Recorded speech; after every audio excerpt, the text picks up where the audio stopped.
여섯 번째 챕터, 임피던스랑 RLC 회로입니다.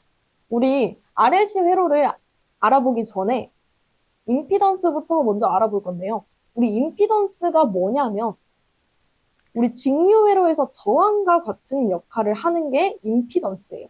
임피던스는 그래서 Z라고 얘기를 하고 저항과 같은 단위를 써요. 옴을 씁니다. 그래서 우리 이 임피던스를 알아보기 전에 리액턴스라는 걸 먼저 알아볼 건데요. 이 리액턴스는 아까 배웠던 L과 그리고 C 때문에 만들어지는 거예요. 자, 우리 아까 배울 때 인덕터 L은 단위를 뭐 쓴다고 했어요? 헨리 쓴다고 했었죠. 근데 이 헨리를 쓰면은 이 임피던스 단위는 옴인데 맞춰줘야 되겠죠. 그래서 우리 맞춰주기 위한 것을 리액턴스라고 얘기를 하는데 이렇게 인덕터는 유도 리액턴스라고 얘기를 하고 그리고 X, L을 쓰고 있어요. 그리고 요거 단위는 옴이 됩니다. 그래서 이 인덕터가 리액턴스로 바뀌기 위해서는 우리 오메가라는 걸 같이 붙여줘서 옴 단위로 맞춰주는 거예요. 그래서 여기에 있는 이 오메가가 뭐냐?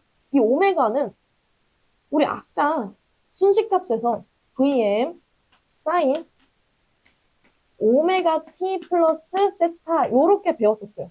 여기서 보면은 여기서 요거 오메가 볼 수가 있죠. 이거 뭐라고 했어요? 각속도라고 했어요.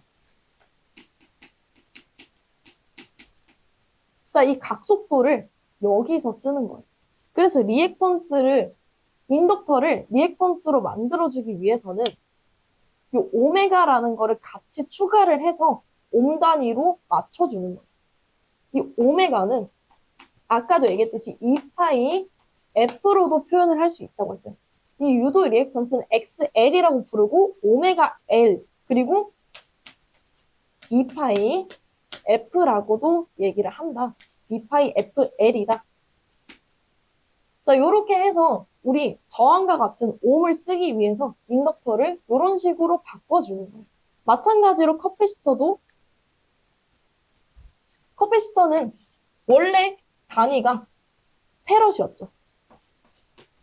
근데 이 페럿을 옴 단위로 같이 맞춰주기 위해서 요거랑 똑같은 거를 써요. 자, 우리 커패시터는 XC라고 얘기를 하고 용량 리액턴스라고 얘기를 합니다.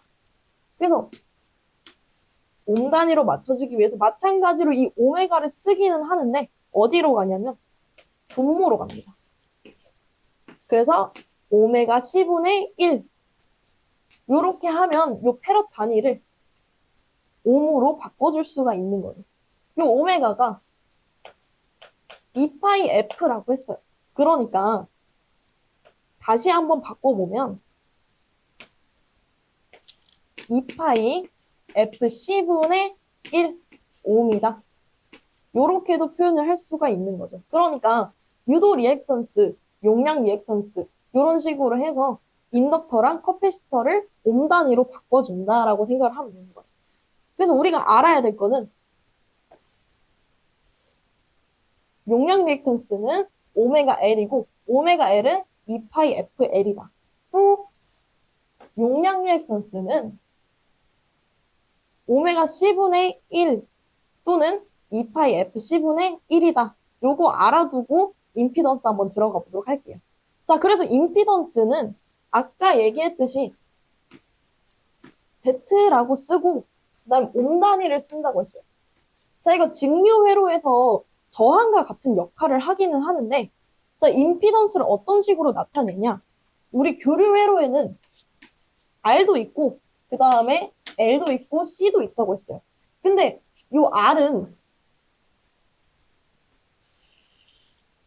자, 요런 평면을 그렸을 때 그때 R은 어디 간다고 했어요? 우리 가로축에 간다고 했었죠. 근데 L이나 C는 어디 쪽으로 간다 했어요? 세로로 간다 했어요.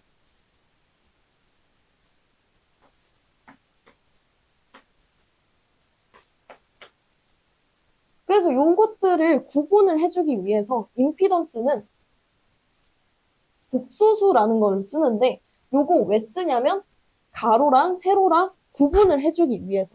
그래서 쓰는 거예요. 그래서 복소수를 쓰는데 어떤 식으로 쓰냐? 저항 부분은 그냥 이렇게 써요. 그리고 리액턴스 부분을 J로 구분을 해준 다음에 X 이렇게 쓴다는 겁니다. 왜냐하면 가로랑 세로랑 따로 구분을 해줘야 되니까. 그래서 옴 단위를 쓰고 자, 인덕터나 커패시터가 이 리액턴스 안에 들어가는 거예요.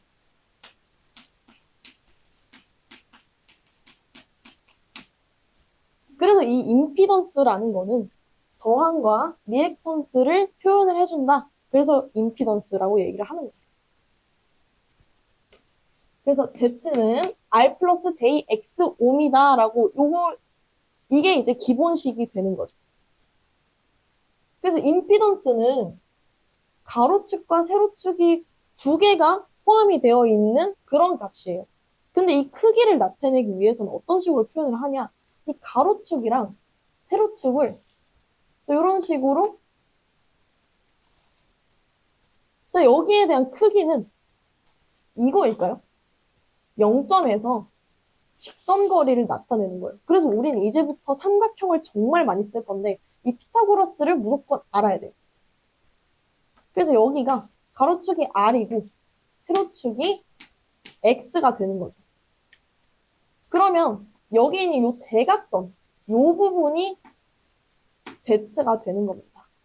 임피던스를 이제 직접 계산을 할 때는 자, R 플러스 JX 이런 식으로 얘기를 하면은 이거 계산하기 진짜 힘들겠죠. 그러니까 이걸 이제 크기로 나타낼 수가 있는데 이 크기 나타내려면 어떤 식으로 하냐면 피타고라스 쓰면 되는 거예요. 우리 피타고라스 이런 삼각형이 있고 A, B, C 이렇게 있다고 얘기를 하면은 우리 피타고라스 어떻게 써요? A제곱 플러스 B제곱은 C제곱이다 이런 식으로 쓰게 되죠. 요거랑 똑같은 거예요. 근데 우린 지금 여기 값을 알고 싶은 거니까 양변에 루트를 씌워주게 되면 C는 루트 A제곱 플러스 B제곱이다 라고 표현을 할 수가 있겠죠. 여기도 똑같은 거예요. 우리 직각 삼각형이니까 이 임피던스 여기 이 빗변의 크기를 알고 싶으면 이 Z는 가로축 R 제곱 플러스 세로축 X 제곱에 루트를 이렇게 딱 씌워주면 이 임피던스 크기를 구할 수가 있는 거예요. 그래서 임피던스는 저항이랑 리액턴스의 합인데 이 리액턴스랑 저항이 서로 성분이 달라요. 다르니까 이 크기를 나타낼 때는 피타고라스를 써서 R제곱 플러스 X의 제곱으로 나타낸다. 여기까지 알면은 이제 거의 다 왔습니다. RL회로 같이 한번 보도록 할게요. RL 직렬회로 같이 보도록 할게요. 자, 여기서 보면은 교류 전원이 여기 있고 그 다음에 저항이랑 인덕터가 같이 있어요. 회로를 해석을 하려고 할 때는 이제부터는 삼각형을 계속 사용하게 될 겁니다. 자, 일단 여기에 이제 달려있는 소자가 저항이랑 그 다음 인덕터예요. 그러니까 저항은 R이겠죠. 그 다음에 인덕터는 어떻게 표현한다고 했어요? 우리 이거 유도 리액턴스라고 했죠. 그래서 XL은 아까 오메가 L이라고 했죠. 오메가 L 오. 자, 이렇게 맞춰준 다음에 그럼 이제부터 얘는 XL로 부를 거예요. 그 임피던스가 어떻게 돼요? 임피던스는 아까 저항 플러스 J하고 X라고 했었죠. 그래서 저항 플러스 J, X, L 이런 식으로 나타낼 수 있는 겁니다. 우리 아까 인덕터가 있었으면 전류랑 전압의 위상이 차이가 난다고 했었어요. 그 위상의 차이가 얘 때문에 살짝 희석이 돼서 원래는 90도 차이가 나지만 이 저항 성분 때문에 이제 삼각형이 돼서 요 세타만큼 차이가 나게 된다는 겁니다. 그래서 우리 이제 요 삼각형을 계속 알아야 되는데 자 이제 여기서 보면은 삼각형에서 가로축이 저항이에요. 저항. 그 다음에 세로축이 어떤 거예요? 인덕터 성분이죠. 인덕터 성분 XL 이렇게 세로축으로 갑니다. 그러면 임피던스 아까 뭐라고 했어요? 대각선 성분이라고 했었죠. 자, 이렇게 해서 저항과 리액턴스, 임피던스 요 삼각형이 완성이 됐어요. 요 사이 각도가 세타라고 어떤 각도가 주어지겠죠. 이 각도가 전류와 전압의 위상차가 되는 거예요.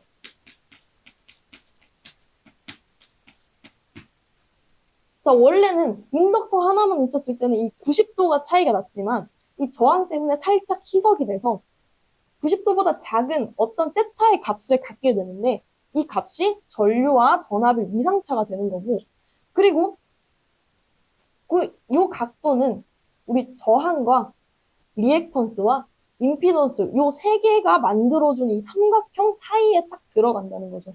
여기까지 이해 가셨나요? 이제 문제에서는 이런 식으로 나올 거예요. RL이 직렬로 연결돼 있고 R은 뭐고 XL은 뭐다. 임피던스는 얼마인가 하면은 임피던스 이거예요 라고 얘기를 할 수도 있고 그 다음 임피던스의 크기는 얼마인가 하면은 어떻게 해야 돼요? 아까 얘기했듯이 루트 씌우고 그 다음에 R제곱 플러스 XL의 제곱 이런 식으로 나타내주면 되겠죠. 자, 전압이 어떤 게 주어졌어요? 자, 전압이 뭐다. 그리고 저항은 어떤 값이고 리액턴스는 어떤 값이다. 그때 여기에 흐르는 전류는 얼마냐. 뭐 이런 거 물어볼 수도 있어요. 그럼 어떻게 해요? 우리 오메 법칙 생각을 해보는 거예요. 우리가 인덕터를 이렇게 옴 단위로 맞춰준 이유가 이 오메 법칙 쓰기 위해서라고 생각을 하면 되는 거예요. 그래서 오메 법칙에서 I 구하는 방법은 뭐예요? R분의 V였죠. 자, 똑같이 교류 회로에서는 I는 Z분의 V다. 이런 식으로 생각을 하면 되는 거예요. 그럼 요 Z 뭐 들어가 있어요? 요거 들어가 있죠. 그 다음에 전압. 여기서 주어졌겠죠? 이런 식으로 나타내면 되는 거예요. 여기까지 이해하셨나요? 그럼 RC 회로도 같이 알아보도록 할게요. 자, RC 회로도 마찬가지로 보면은 자, 교류 전원이 있고 저항이랑 커패시터가 있어요. 근데 이 커패시터 우리 리액턴스로 나타낼 수 있겠죠. 리액턴스 아까 배웠듯이 XC는 오메가 C분의 1 옴 또는 2파이 FC분의 1 옴 이런 식으로 나타내서 리액턴스로 나타낼 수 있다고 했어요. 그래서 여기가 XC가 되겠죠. 그리고 R은 R이 돼요. 회로에서 R이랑 XC를 구했어요. 그럼 임피던스도 구할 수가 있겠죠. 임피던스 Z는 저항선분 그대로 오고 그 다음에 리액턴스는 J 옆에 온다고 했어요. JXC. 자, 이런 식으로 온다고 했어요. 여기서도 마찬가지로 우리 저항이 가로축에 이렇게 딱 있어요. 그 다음에 용량 리액턴스가 세로축에 있겠죠. 그리고 여기를 잇는 이 대각선이 임피던스가 되는 거예요. 그래서 이게 얘가 되는 거죠. 자, 여기서도 아까랑 마찬가지로 이 사이 각이 어떤 각이 있어요. 어떤 각이 있는데 요게 전류와 전압의 위상차가 되는 거죠. 자, 원래는 우리 커패시터만 있는 회로에서는 어땠어요? 전류가 전압보다 90도 앞선다고 했었죠. 근데 이 저항 때문에 살짝 희석이 돼서 이렇게 세타만큼 전류가 앞서게 된다라고 생각을 하면 되는 거예요. 문제에서 저항이 어떤 거고 용량 리액턴스가 이만큼인데 자, 여기서 임피던스는 얼마인가? 라고 물었을 때 어떻게 해야 돼요? 자, 요렇게 R 플러스 JXC 옴 요렇게 나타낼 수도 있고 그 다음에 크기를 나타내라 하면은 루트 씌워서 R제곱 플러스 XC의 제곱 이런 식으로 나타낼 수도 있겠죠. 그 다음에 전원에 어떤 전압이 있어요. 전원에 어떤 전압이 주어졌어요. 그 다음에 R과 XC를 줬을 때 그때 어떻게 하냐? 그때 전류를 구해라. 마찬가지로 오음의 법칙 쓰면 되는 거예요. 오음의 법칙 뭐였어요?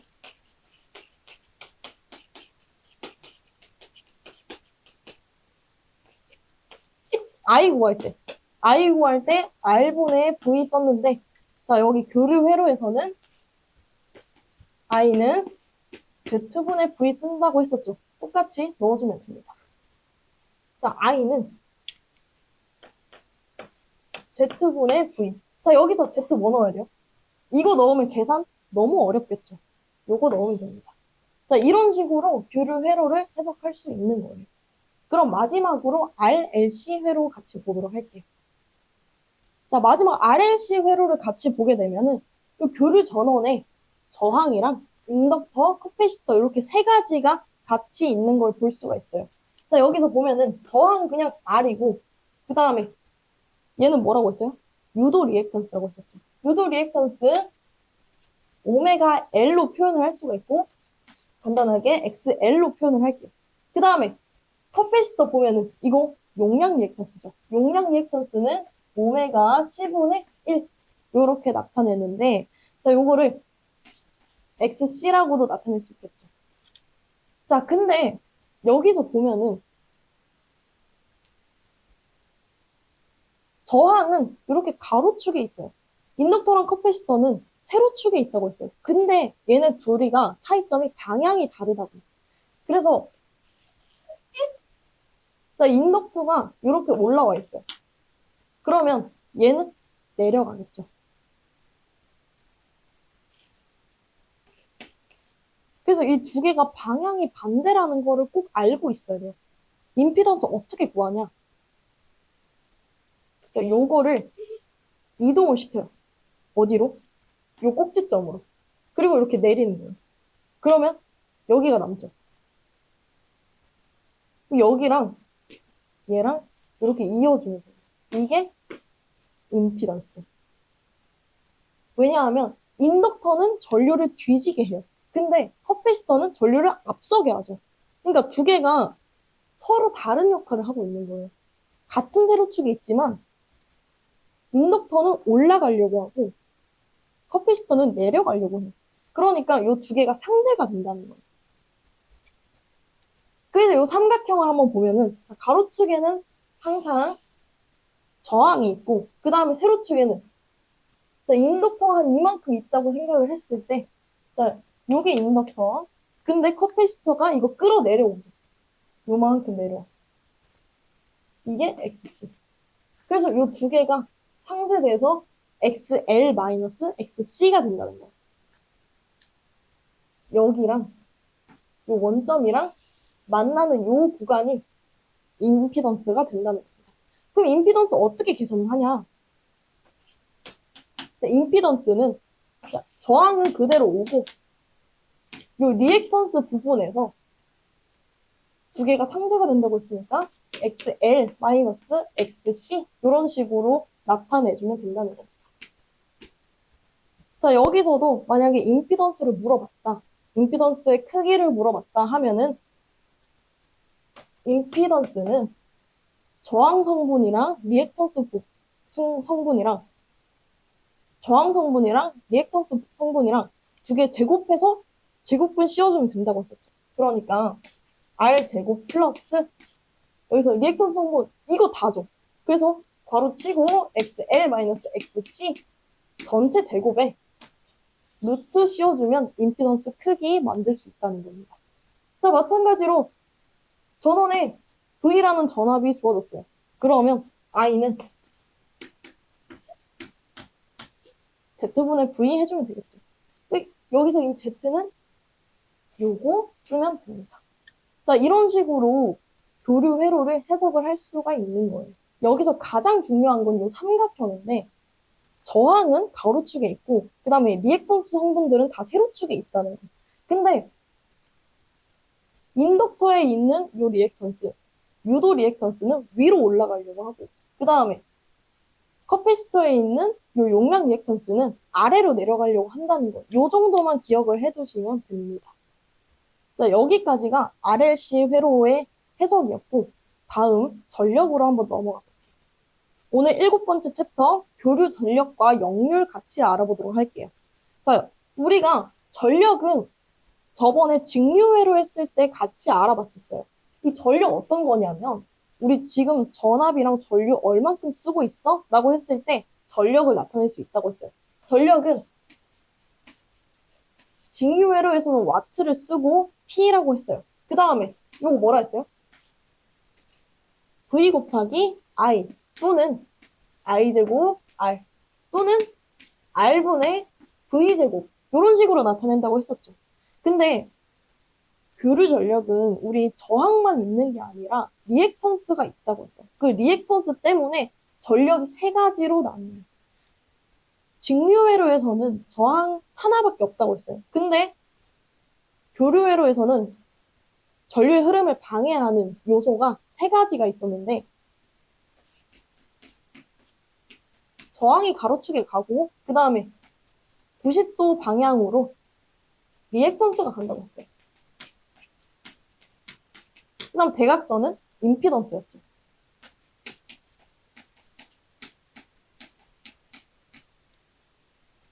자, 요것처럼 교류 전력도 이렇게 세 가지로 삼각형으로 표현을 할 수가 있다. 왜냐하면 첫 번째 피상전력부터 같이 한번 볼게요. 피상전력은 전체 전력이라고 생각하면 돼요. 그리고 우리 기호는 PA라고 써요. 전체 전력을 PA라고 씁니다. 그 다음에 단위는 VA, 볼트 암페어라고 읽고 요렇게 써요. 왜냐하면 요 피상전력은 전체 전압이랑 전체 전류를 그냥 곱해요. 왜냐하면 전체 전력이니까. 그래서 V 곱하기 I예요. 자, 근데 여기서 단위 한번 볼게요. 단위는 전압 단위 볼트죠. 그 다음에 전류 단위 암페어는. 이거 그냥 두 개 합친 게 피상전력의 단위가 되는 거예요. 자, 그리고 두 번째 한번 볼게요. 두 번째 유효전력이에요. 유효전력이 뭐냐면 저항에 의해서 소비된 전력이다.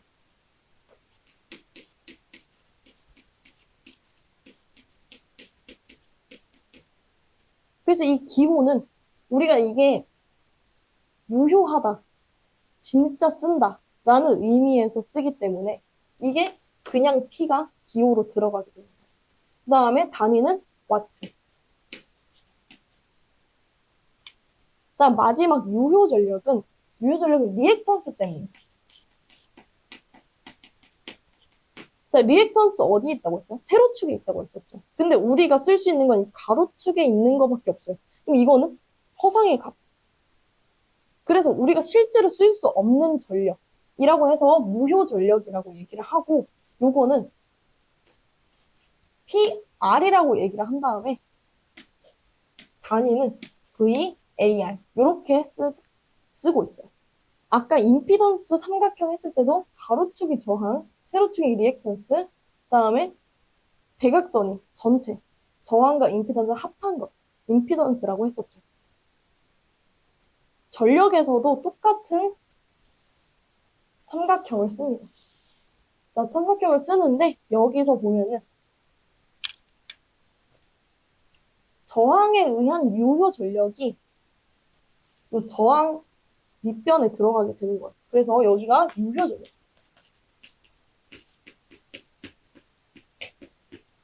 그 다음에 이 세로축이 리액턴스에 의한 전력이라서 이제 세로축이 무효 전력이 들어가는 거예요.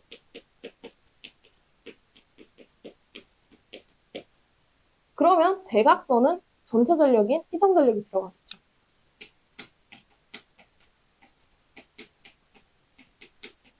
이 두 가지의 삼각형이 두 개가 크기는 다르겠지만 같은 비율의 삼각형이다라고 생각을 해주시면 되는 거예요. 그래서 아까 피상 전력이 전압 곱하기 전류라고 했어요. 그냥 이거 두 개. 근데 유효 전력 어때요? 이 삼각형에서 밑변이죠. 이 삼각형이 여기가 세타라고 하면 이 세타는 전압과 전류의 위상차가 되겠죠.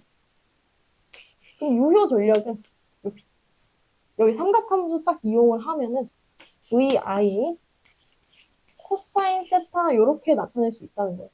무효 전력도 같이 나타낼 수 있겠죠. 무효 전력 어떻게 나타내요? 이렇게 사인 쓰면 되는 거예요. 사인 쓰면 PR은 VI 사인 세타 이렇게 나타낼 수도 있는 거죠. 자, 여기는 전체 전력. 그 다음에 여기는 버려지는 무효분의 허상의 전력이라고 했어요. 그럼 우리가 실제로 쓸 수 있는 건 얘밖에 없단 말이죠. 직류 회로에 요거랑 같아지는 거예요. 그래서 여기서 우리가 쓸 수 있는 건 i제곱 r도 쓸 수 있고 그 다음에 r분의 v제곱도 쓸 수 있다.